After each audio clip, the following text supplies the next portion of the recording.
On commence avec la Tunisie. Patience et optimisme, c'est ce qu'a demandé à son peuple le gouvernement face à la contestation sociale. Depuis plusieurs jours, le pays est victime d'affrontements entre manifestants et policiers, mais pour l'heure, aucune mesure n'a été annoncée. Pourtant, la situation est très critique. Le taux de chômage a dépassé les 15% de la population active. Les précisions de Chloé Desmoulins.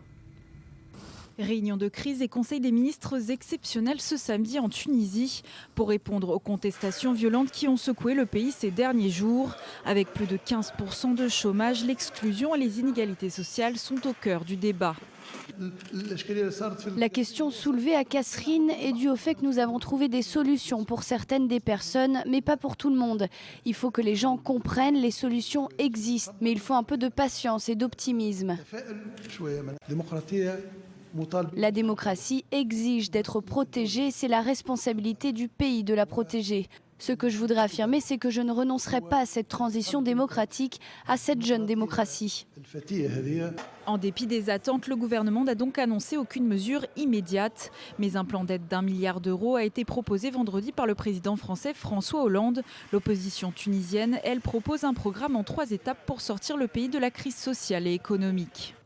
Nous avons proposé la mise en place d'une taxe temporaire sur les grandes fortunes. Le second point est un délai sur les dettes et les frais d'intérêt pour 3 ans. Ce n'est pas une exception. Tout pays peut décider d'adopter de telles conditions pour améliorer la situation de son peuple. Le troisième point est un programme d'austérité pour l'État, à l'exception des services comme la santé et l'éducation.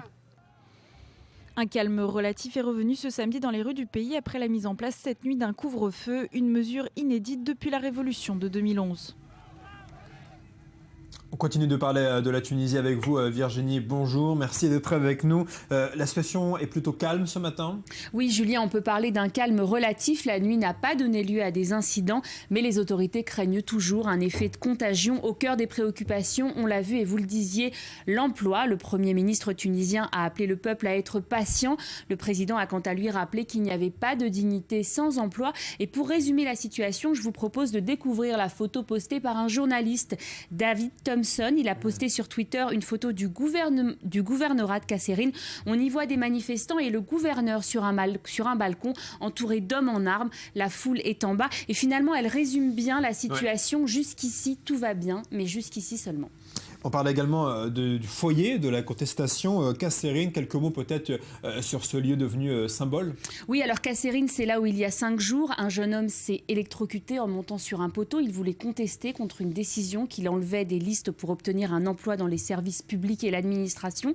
Kasserine, c'est un district du centre-ouest du pays. Une situation très défavorisée pour cette région de la Tunisie, comme on le voit dans une infographie qui a été publiée par un très bon site d'information tunisien. Seuls 50% de la ville est desservie par l'eau potable, contre 90% pour le reste du pays.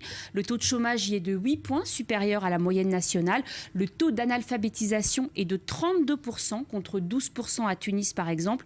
L'abandon scolaire y bat des records, avec 4 enfants sur 100 qui quittent les bancs de l'école. Il faut ajouter à cela une espérance de vie inférieure à la moyenne nationale et un taux de mortalité infantile record, 23% contre 12% pour le reste du pays. Et vous obtenez finalement, Julien, le cocktail explosif pour qu'une région s'embrase. C'est ce qui se passe en Tunisie depuis 5 jours. Des chiffres très parlants. Merci beaucoup, Virginie, de ces explications.